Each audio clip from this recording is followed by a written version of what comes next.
आज हम आप सबको बतला रहे हैं अपने इस वीडियो में भगवान शिव के जन्म की कथा। बताएंगे आपको भगवान शिव का जन्म किस प्रकार हुआ था। तो चलिए शुरू करते हैं। दोस्तों, हिंदू धर्म में 18 पुराण है। सभी पुराण हिंदू भगवानों की कहानियां बताते हैं। कुछ समान बातों के अलावे सभी कुछ हद तक अलग अलग कहानियां बयां करते हैं। इसमें त्रिदेव यानी कि ब्रह्मा, विष्णु, महेश के जन्म के साथ ही देवताओं की भी कहानियां सम्मिलित है। वेदों में भगवान को निराकार रूप बताया गया है, जबकि पुराणों में त्रिदेव सहित सभी देवों के रूप का उल्लेख होने के साथ ही उनके जन्म की कहानियां भी मिलती है। दोस्तों, भगवान शिव को संहारक और नव का निर्माण कारक माना गया है। अलग अलग पुराणों में भगवान शिव और विष्णु के जन्म के विषय में कई कथाएं प्रचलित हैं। शिव पुराण के अनुसार भगवान शिव को स्वयंभू अर्थात सेल्फ बॉर्न माना गया है, जबकि विष्णु पुराण के अनुसार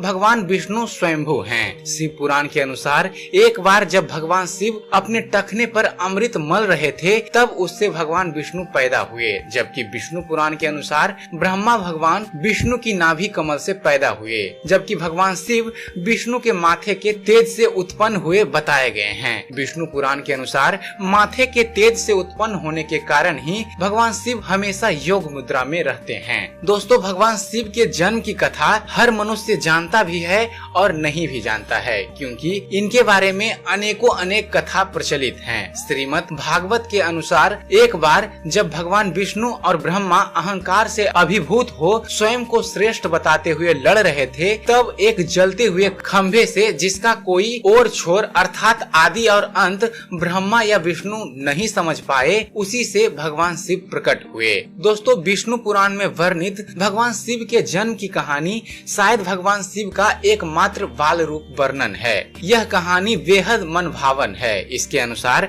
ब्रह्मा को एक बच्चे की जरूरत थी। उन्होंने इसके लिए तपस्या की। तब अचानक उनकी गोद में रोते हुए बालक भगवान शिव प्रकट हुए। ब्रह्मा ने बच्चे का रोने का कारण पूछा तो उसने बड़ी मासूमियत से जवाब दिया, उसका नाम ब्रह्मा नहीं है, इसलिए वह रो रहा है। तब ब्रह्मा जी ने भगवान शिव का नाम रुद्र रखा, जिसका अर्थ होता है रोने वाला। भगवान शिव तब भी चुप नहीं हुए, इसलिए ब्रह्मा जी ने उन्हें दूसरा नाम दिया, पर शिव को यह नाम भी पसंद नहीं आया और ये फिर भी चुप नहीं हुए। इस तरह भगवान शिव को चुप कराने के लिए ब्रह्मा जी ने भगवान शिव को 8 नाम दिए और भगवान शिव को 8 नामों अर्थात रुद्र, सर्व, भाव, उग्र, भीम, पशुपति, ईशान और महादेव के नाम से जाने गए। शिव पुराण के अनुसार दोस्तों ये नाम पृथ्वी पर लिखे गए थे। दोस्तों, शिव के इस प्रकार ब्रह्मा पुत्र के रूप में जन्म लेने के पीछे भी विष्णु पुराण की एक पौराणिक कथा है। इसके अनुसार जब धरती, आकाश, पाताल समेत पूरा ब्रह्मांड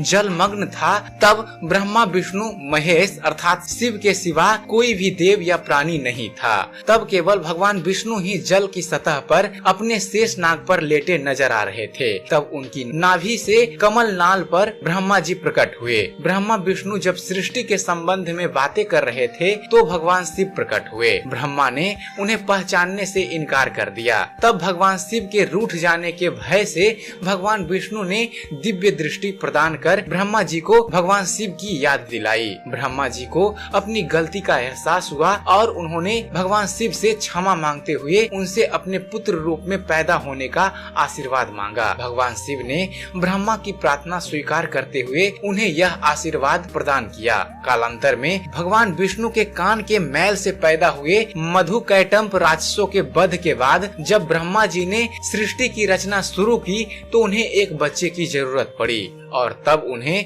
भगवान शिव का आशीर्वाद का ध्यान आया। अतः ब्रह्मा जी ने तपस्या की और बालक शिव बच्चे के रूप में उनकी गोद में प्रकट हुए। और चलते चलते दोस्तों हम आप सबसे इतना ही कहना चाहेंगे, हरि अनंत हरि कथा अनंता, कहीं सुनहि बहुविधि सब संता। अर्थात हरि अनंत हैं और उनकी कथा भी अनंत है, उनका पार कोई नहीं पा सकता। सब संत लोग उसे बहुत प्रकार से कहते और सुनते हैं। जो जिस प्रकार से जानता है हरि की कथा वो अपने अनुसार कहता है। दोस्तों, भगवान इतने दयालु हैं कि उनका स्मरण प्राणी किसी भी माध्यम से करे वो खुश होते हैं और अपने भक्त का कल्याण करते हैं। तो हो सके तो आप जिस भी रूप में भगवान का स्मरण कीजिए, जिससे आपका